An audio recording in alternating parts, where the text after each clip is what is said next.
Hello everyone, this is Andrew. Welcome to Keen on America.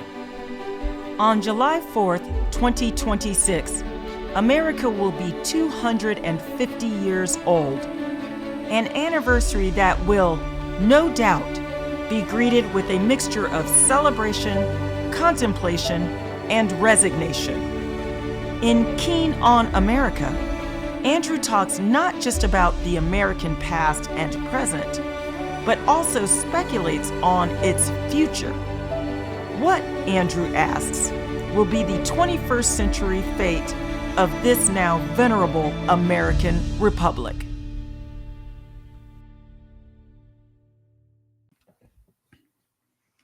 Hello everybody. Last month we had a good show with a distinguished scholar at the Brookings Institute, Andre M. Perry, on what he calls the Black Power Scorecard. That's the title of his new book, Measuring the Racial Gap and What We Can Do to Close It. Perry is a senior fellow at Brookings at the Center for Community Uplift. And actually, his conclusion in Black Power Scorecard was reasonably optimistic. He thinks that the African-American community is actually doing reasonably well, and the racial gap is actually much less wide than some people think. My guest today has some strong feelings on this too. Some of you will know him from his Wall Street Journal writing. Jason L. Riley is an opinion columnist there. He has many books, and his latest book is The Affirmative Action Myth. It's out this week. It's already a bestseller on Amazon, and I'm thrilled that Jason Riley is joining us from his home in New York City. Jason, I'm not sure if you've had a chance to look at Andre Perry's book, but in terms of this metaphor, shall we say, of a Black Power scorecard, where are we with the racial gap in America in 2025? Well, I have not had a chance to look at the book. I'm not familiar with the author's writings, but a gap exists, and I think everyone can agree that it's been a persistent gap. I would argue, and what I do argue in my book, is that the gap was closing. It was narrowing significantly in the first 2/3 of the 20th century. And something happened along the time that racial preference policies came along. And those trends we saw in gaps narrowing, and not only in income, but in educational attainment and home ownership and Blacks entering skilled professions and so forth, those trends either slowed, stalled, or in some cases even reversed course right around the time of the advent of affirmative action policies. And yet, it is these policies that are often credited with creating the Black middle class. And my impetus for writing the book was to take on that argument and to say, if you do a before and after comparison in terms of these policies being put in place, particularly in the late 60s and early 70s, which is where I date the era of affirmative action to, you see some stark contrasts. And you also see that narrative that has been put forward as racial preferences being the key to Black upward mobility do not hold up to scrutiny. You say that narrative is put forward. Who are the people putting it forward? Is there an affirmative action committee, a consensus, an ideology here? Where is it coming from, this thesis that you say isn't true? All of the above. I mean, if you go back to the Supreme Court decision in 2023, which was the real impetus for me writing the book, it was the chatter around that decision. The Supreme Court ruled in 2023 in a case concerning race-based admissions at Harvard University that racial preferences were in fact unconstitutional, that they violated the Equal Protection Clause of the 14th Amendment. And there was all of this doomsaying in the commentary, elite commentary in the press and the media and academia on the political left, that if the court struck down these racial preferences, it would decimate the Black middle class, that there would be no more upward mobility, that college campuses, particularly elite college campuses, would be whitewashed. And some of the reactions I cite in the book, I mean, from Barack Obama on down, and you don't get more elitist in terms of Black elites, at least, than Barack Obama. And he was out there early denouncing the decision, along with Michelle Obama, his wife, both Harvard graduates, by the way. And you saw it from many Black elites in the media, in academia. They are the ones who have been pushing these racial preference policies. And there's a very simple explanation for that. They are the ones who have benefited the most from these policies. If you look at, even though affirmative action has been sold in the name of helping the Black poor and the Black underclass, it has been the Black middle class and upper income Blacks who have been the main beneficiaries of these policies. One of the things I've often wondered, Jason, is whether, and maybe I'm going to ask this question now, and then maybe we'll go back to some of the more concrete elements in the history of affirmative action, but whether beneficiaries of affirmative action know it or not. Because if you're Black and you're admitted to Harvard, you just get the admission letter. You have no idea of whether you've been admitted through quote unquote affirmative action, or whether you would have got in without it. So when you say these people are promoting this because they're the beneficiaries, how do they know they're the beneficiaries? Well, we can talk about that in two areas. One could be education, and one could be the labor market.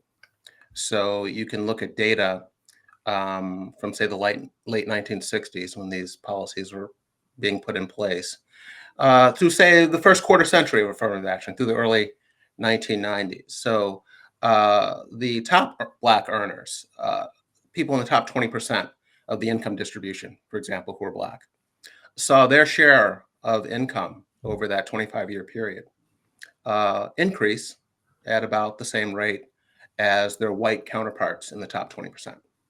But among the lowest income Blacks, in the bottom 20%, they saw their share of income fall at more than double the rate of comparable whites. So that is one measure of who affirmative action policies benefited, or another way of putting it is who benefited in the era of affirmative action, or at least the first 25 years of affirmative action. So we'll come back to that, but before we do, it's a fascinating observation, and you know better than I do how controversial this stuff is. It's the third rail in American politics. You have a narrative in the affirmative action myth which suggests that throughout much of the 20th century, African Americans were actually doing reasonably well before the onset of affirmative action. What are the dates? Because my understanding, again, I'm not a scholar of American history, was this the case in Jim Crow America? Well, the phrase reasonably well is yours. It's not mine. I can tell you with data on my side that they were not only making absolute gains at faster rates than they have made in the era of affirmative action, they were gaining on white people. So Blacks were increasing the years of schooling, for example, home ownership rates, income levels, not only, again, in absolute terms, but relative to whites. In other words, the gap was narrowing. Both groups were improving, but Blacks were improving faster in the pre-affirmative action era than they would be in the era of affirmative action. And education is another way we could measure what I'm saying, and with some empirical evidence. So you saw Black college completion rates rising at a much faster clip than white college completion rates, going back to the 50s and 60s. And then somewhere around 1970, this trend stalls. And I mean, it really stalls, because according to Robert Putnam's data at Harvard, Black college completion rates today are where they were in 1970 after 50 odd years of affirmative action. So Black poverty rates would be another example. Between 1940 and 1960, Black poverty rates in this country fell from 87% to 47%, a 40 percentage point drop. That is not only before affirmative action or DEI policies or what have you, it's before the Civil Rights Act of 1964. It's before the Voting Rights Act of 1965. It's before Blacks had any kind of real political power in this country in terms of Black mayors running large cities with lots of Black people in them, like you would have in the 70s and the 80s. So again, these policies are credited with creating a Black middle class that in fact already existed before affirmative action. And if anything, that Black upward mobility, the rate of Black upward mobility has slowed in the era of affirmative action. We've done shows in the past, Jason, on a lot of shows on African-American intellectual history. We did one specifically on this ongoing debate between Booker T. Washington, Frederick Du Bois, on how African-Americans should become American and educate themselves and become wealthier. Is your argument out of the Booker T school, when you think back to the argument that they were having, is yours something different? Not really. I think Booker T. Washington was onto something. So was Frederick Douglass. There was another argument put out there, and I think even there, the disagreement with W.B. Du Bois was really one more of degree. They both, Booker T. Washington never denounced civil rights, the importance of pushing for civil rights, and he in fact did so, using his own money privately. And W.B. Du Bois never, denounced the importance of the type of education that Booker T. Washington was trying to provide. So there are differences, I think. There's been a bigger deal made of their differences, I would argue, in our era than probably actually existed when you look back on things. But yes, I would argue that the focus on the development of Black human capital, and by that I mean the development of education, attitudes, behaviors, habits, skills, that needs to be the focus. And to the extent that you take your eye off the ball in that regard, you're moving in the wrong direction. And I think in the era of affirmative action, that is exactly what happened. And the reason you saw that progress in the first 2/3 of the 20th century is because the focus had been on developing that Black human capital. To what extent, though, is the argument, Jason, muddled by the separateness of Black America in the period that you're fondly looking back at, where most African Americans, and they were obviously starting from a low, post-slavery, from a very low level, but most African Americans, when they went to college, went to Black colleges. And of course, the whole history of modern civil rights is about integration. Could one, and you've obviously given this a great deal of thought, could one conclude from your argument in the affirmative action myth that African Americans were better off pre-integration? Oh no, I would not take the argument that far. I think the Civil Rights Act of 64, the Voting Rights Act of 65 were essential developments. I think they made America a more just place. The Brown v. Board of Education decision earlier in 1954, I also think was very important. I would not want to return to a pre-Brown era or even a pre-Civil Rights Act era. I think that would be horrible, a horrible step backwards for not only Black Americans, but for this country as a whole, because I think those kinds of laws made this country more just for everyone, and I think they represented a huge step forward. But isn't, but when you, aren't you but when, let me just finish. Let me just that, finish the point sorry, about separatism. The separatism argument is that, and you mentioned Black colleges. not only did Black colleges used to produce nearly all of the Black leadership, they still punch well above their weight when it comes to producing the Black professional class. Much higher percentages of lawyers and doctors come out of historically Black colleges. Engineering, STEM fields come out of historically Black colleges. They are still punching above their weight. And what that tells me is that my children do not need to be sitting next to your children in order to learn.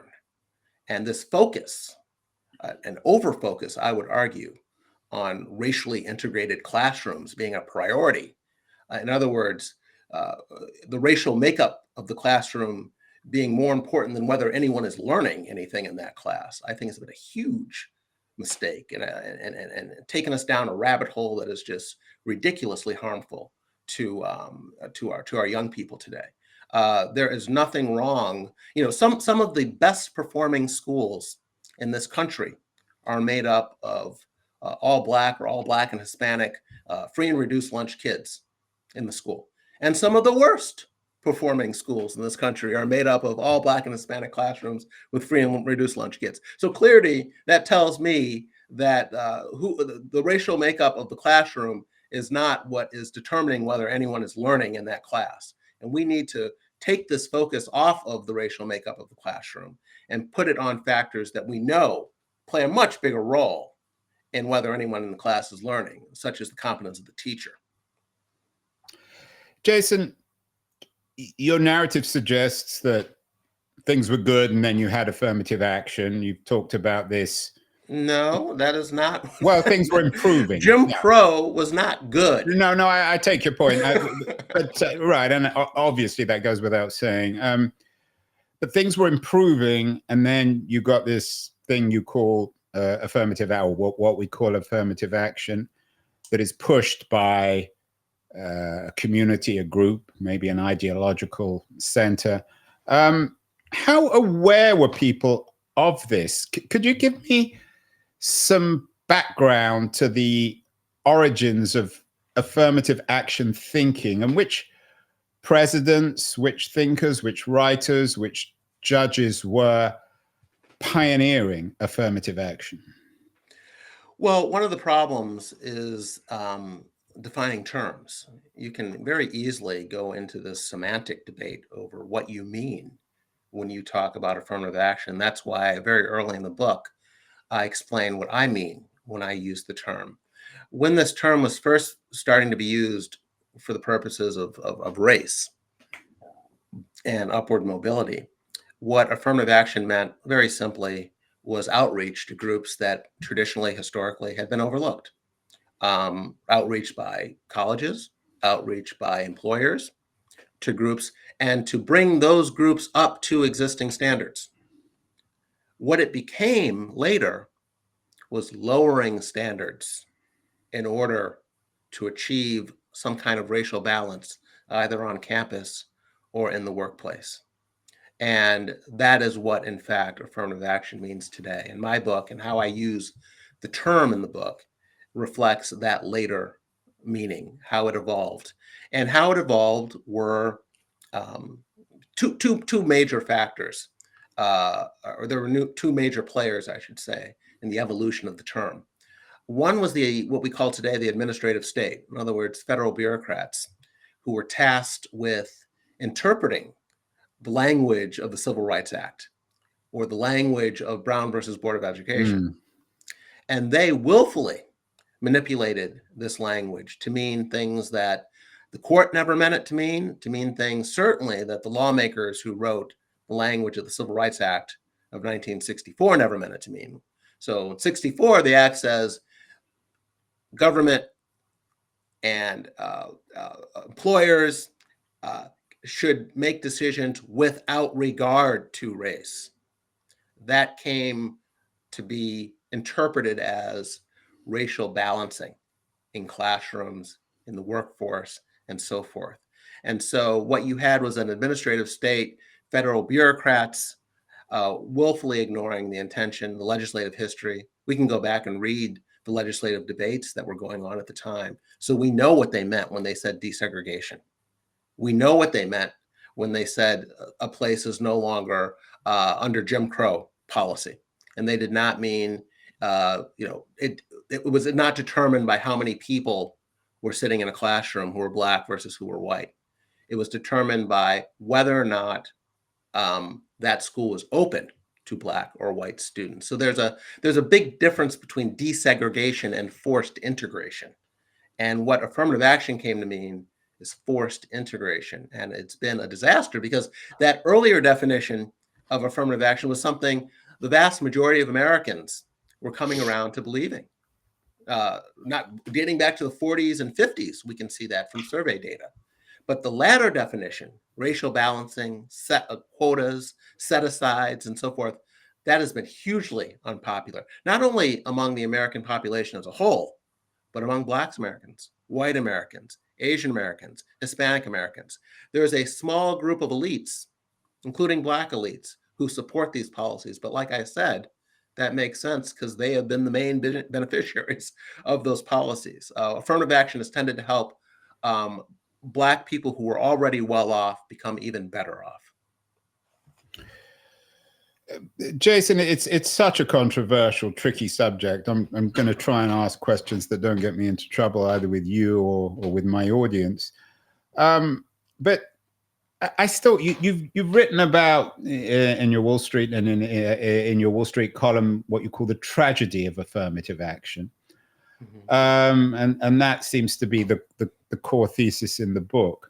But why exactly? I'm still not entirely clear why it's a tragedy. I take your point, perhaps, that a Black kid could have gone to an all-Black college rather than Harvard, and they went to Harvard and they did well, and they might have done slightly better had they stayed at that's the tragedy. What you just said. But they didn't go to Harvard and do well.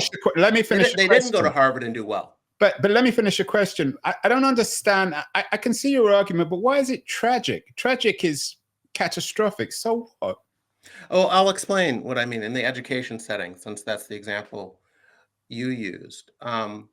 I mentioned college completion rates increasing at a faster rate than white college completion rates in the 50s and the 60s, and then stalling out in 1970. We have fewer Black college graduates, I would argue, as a result of these policies than we would have had in the absence of these policies. To me, that is a tragedy. And here's another reason it's a tragedy. Before the Supreme Court ruled in 2023, there were a number of states who had already gone down this road. They'd already banned race-based preferences. California had done it back in the mid-90s. Texas had done it. Florida had done it. Michigan had done it. Arizona. So large, diverse states had already gone down this path before the Supreme Court spoke back in 2023.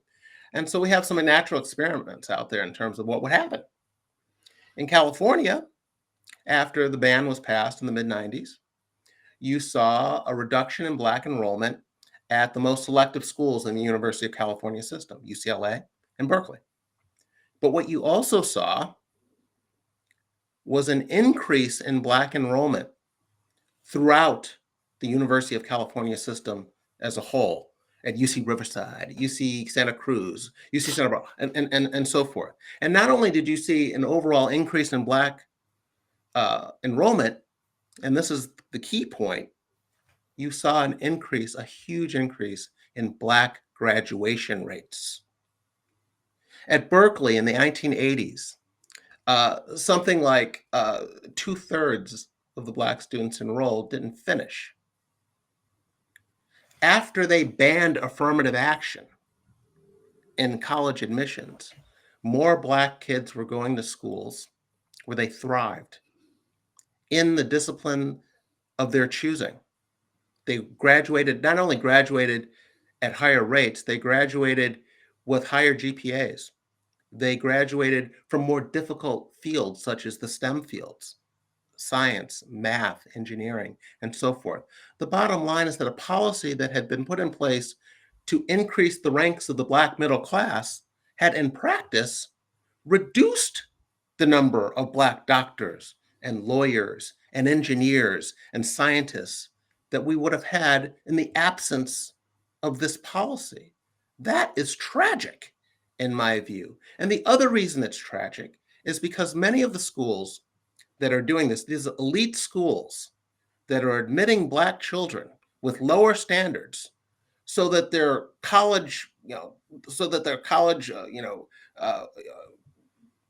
the quad, the kids who matriculate at the school, the college catalog looks like America, looks balanced. For cosmetic reasons, these kids are being admitted. These are kids that typically at these elite schools that are admitting them have SAT scores that are well above the national average for Black or white kids. So their kids, their scores just aren't as high as their peers at these schools.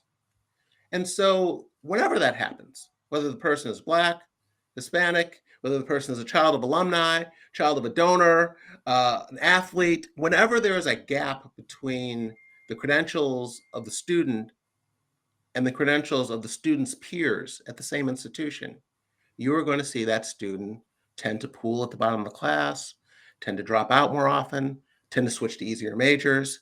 And that is what is systematically done to Black people under affirmative action. White kids and Asian kids tend to go to schools where their skills are matched with the school. Black kids are funneled in to schools where they are in over their head and they struggle. They're being set up to fail. And I think that is tragic.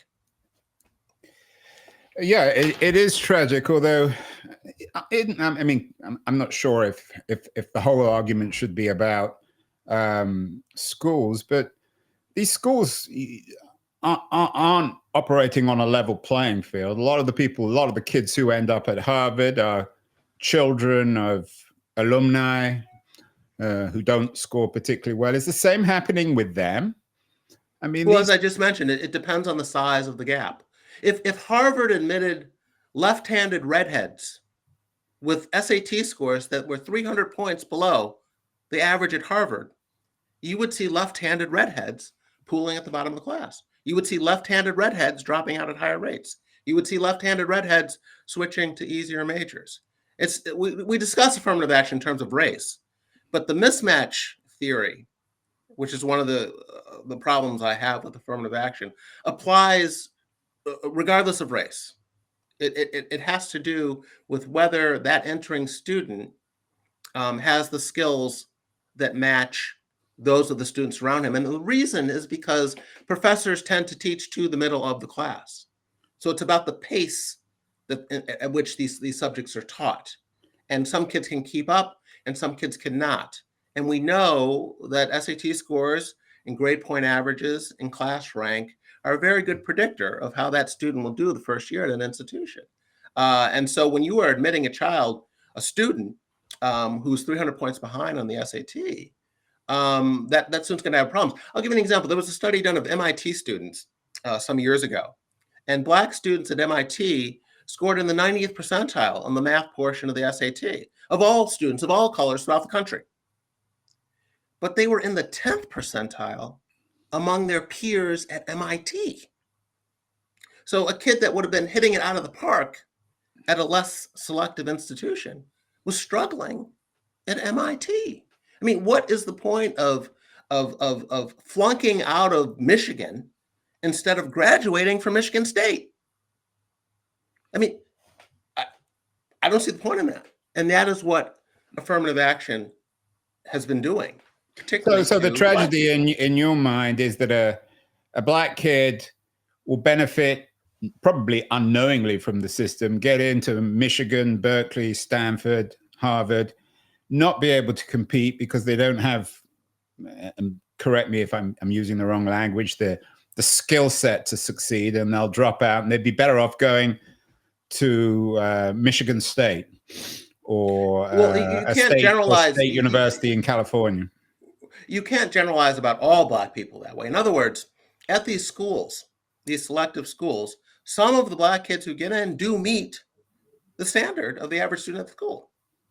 There just aren't enough of them to satisfy the racial balance quotas that these schools ideally have, the aesthetic of having the right racial balance on campus. There aren't enough of these Black kids to sprinkle around to all these selective schools. And that's why they are lowering their standards to admit additional people of color in order to meet this aesthetic ideal that they have. There was a study of Black freshmen at Duke University, a very selective institution.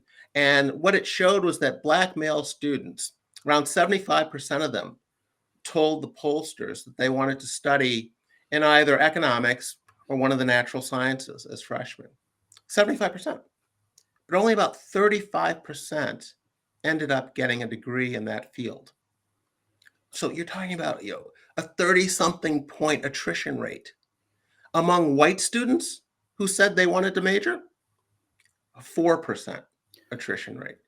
And when the economists who did the study broke down the data, what explained that gap in attrition rates was whether that Black student had been admitted under affirmative action policies or was a Black student who had been admitted under regular standard policies. Those Black students admitted to Duke who met the same criteria as the other kids at Duke did fine and went on and majored in the STEM field or in economics. It was those Black kids admitted to Duke who did not meet those credentials that accounted entirely for that huge attrition rate. And that's what I mean about setting up kids to fail.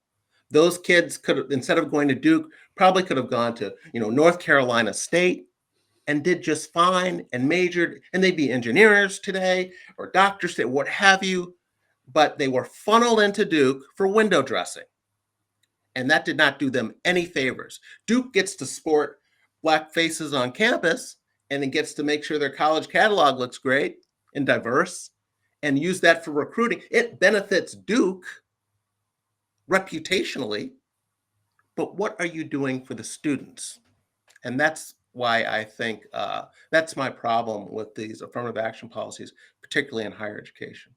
So you're concerned, as we all are, with the students. You say, what are we doing for the students? Is there another way of thinking of this, Jason, given that you've acknowledged that maybe some of the thinking, at least behind affirmative action, is well-meaning?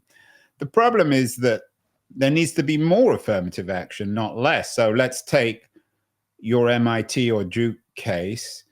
Recognizing that affirmative action has created situations where some kids are going to, quote unquote, struggle, why not invest more in infrastructure and support so that these kids will succeed? Why is it so important to you that these kids go to MIT or Duke? Why can't they go to schools just like white kids go to schools where they meet the standards of the average person at the school and go on? It's not Yale or jail, as the old saying used to go. You can live a very productive life graduating from Michigan State. I don't understand why we need Duke or the University of Michigan to do all this accommodation to get more Black people on campus when these kids can go to, there are thousands of colleges in America. Historically, Black colleges do an excellent job of turning out Black engineers and doctors and lawyers. What is the problem with these kids going to these schools? So what's the thinking behind it? And I've asked you that before. You've suggested that there is somehow a self-interested elite that's promoting this, but is some of the thinking behind it, would you acknowledge, even if it's wrong, is it well-meaning to create a more integrated, racially, culturally America? At what cost? And who pays the price for this integrated campus that you think is so important to learning? Well, I'm not. I say you. I mean, I'm using you as an example. But people who share the point of view you were expressing there. I mean, again, what is the goal here? What is the goal? And there are thousands of colleges in this country. Many of them do an excellent job of educating the people who come there, who meet the credentials of the average person at that institution. And then you have this group of elite schools that have decided we want to lower our standards to get the right racial mix on campus. And we care much more about what the freshman class looks like than who actually graduates. And I think that's a tragedy. I think it's wrong. The Supreme Court has told us it's unconstitutional, but I think it's wrong. It doesn't work. And to say that we need more affirmative action, these policies have been in place for a half century. How much more time should we give them to work? They don't work. And I'd argue they're counterproductive. Not only do they don't work. So no, I think good riddance to them. I mean, I don't want to speak on behalf of people who strongly believe in affirmative action, but my sense is their goal is a colorblind society where blacks and it's whites not. and No, browns it's and yellows absolutely do not. the same. You don't practice affirmative action. Affirmative action are racial preferences, explicit racial preferences. Racial preferences get you to a colorblind society? Really? Well, Martin Luther King contradiction, wanted but the colorblind goal society. is colorblind. No. Colorblind has become a dirty word on the political left in America. You say colorblind in the wrong circles, you get run out of the room. You get your head handed to you. Colorblind is again, it's a dirty word. You are not supposed to talk about color blindness in America if you're in certain political circles. That whole Dr. King ideal of color, that has gone completely out the window. These folks are not interested in color blindness. If you are interested in color blindness, you don't name your organization Black Lives Matter and then get mad when people say all lives matter. So what matters for them? Only black Well, I lives? think You this is suggesting power. that they're the racist? I'm not calling anyone a racist. I'm saying that racial preferences do not lead to Black upward mobility. And I'm interested in policies that lead to Black upward mobility. And the reality, based on history and the data I lay out in the book, is that Blacks have advanced at far faster rates when the goal is colorblindness instead of racial preferences. And I think that you can make an empirical case for that. And that's what I've tried to lay out in the book.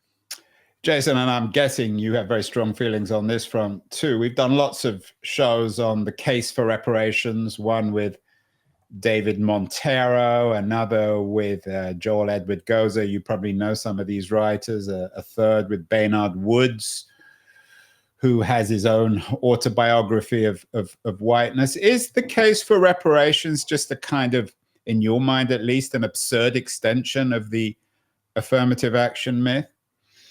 By and large, yes, I believe it is on a number of levels. Just as a practical matter, most white people in America today trace their ancestry to people who came here after the Civil War. So the reparationists are really saying they want white people who aren't even descendants of slave owners to pay reparations to Black people who were never slaves. And I have a moral problem with that sort of belief that guilt is heritable, like eye color or height. That you inherit the guilt of your forefathers as well. And so yeah, I don't. So on that ground alone, I would be an opponent of racial preferences. There's also an issue of what pragmatically racial preferences amounts to. And what it really amounts to is just another huge wealth redistribution scheme. And we've tried that before in this country. If you could solve income inequality by the government sending out checks to poor people, we would have solved it a long time ago. We're pretty good at sending out checks to people. We've had great society programs. The government spent trillions of dollars redistributing wealth. It hasn't solved inequality. It hasn't solved poverty. So why would reparations work any better than these previous efforts? So on many grounds, I would be opposed to reparations. And we're an increasingly pluralistic society, multicultural, multi-ethnic. And the idea that the government would indulge this sort of racial grievance industry, which I think reparations is part of, I think would only divide us further. People like to say America's strength is its diversity. I don't buy that argument at all. I think our strength has been our ability to overcome our racial and ethnic diversity, to look past it and focus on what unites us. That is our strength as a country. And many countries have not been able to do that. As you probably know, the world over, there are plenty of places where there are multiracial, multi-ethnic societies that are each other's necks. And we've largely avoided a lot of that in this country, particularly since the Civil War. And it's by, I think, focusing on what unites us, the colorblind principle, in fact. And so I think reparations takes us down the wrong path. But America is not necessarily only racially, but on lots of levels, an increasingly inegalitarian place, isn't it? In what sense? In economic terms. Is this a sort of rich getting richer, poor getting poorer argument? Yes. Is that not true? Well, if you believe it's true, then the data I laid out on affirmative action, helping better off Blacks outrun poorer Blacks, should make you an opponent of affirmative action. You're just feeding the problem. But no, I don't buy the argument. You can play around with the numbers on that. I mean, people who want to highlight income inequality use household income typically. People who want to downplay it use per capita income. I kind of prefer per capita income, not because I want to downplay it, but because households can vary in size, whereas one person is always one person. And when you look at earnings over time among individuals per capita, I think you still see a lot of upward mobility in America. So I'm not as concerned. What I've always been concerned with is not how much richer rich people are than poor people per se.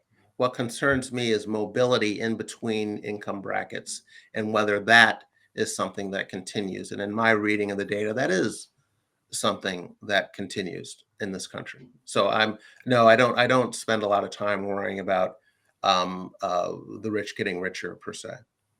So you think if America in 2025, as it has done, can get rid of affirmative action, things should work out pretty well for everybody? No, what I'm saying is that historically, Black people have advanced at a faster pace when the focus was on colorblind policies and not on racial preferences.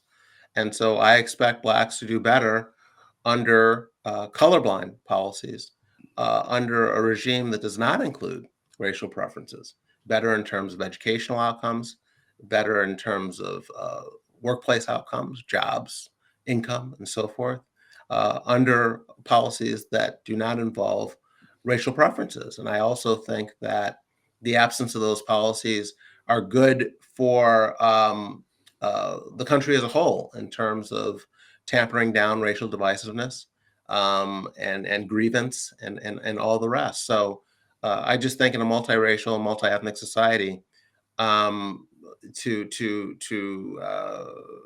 have policies that favor one group over another is extremely counterproductive. Well, there you have it. Very interesting, controversial. The affirmative action myth.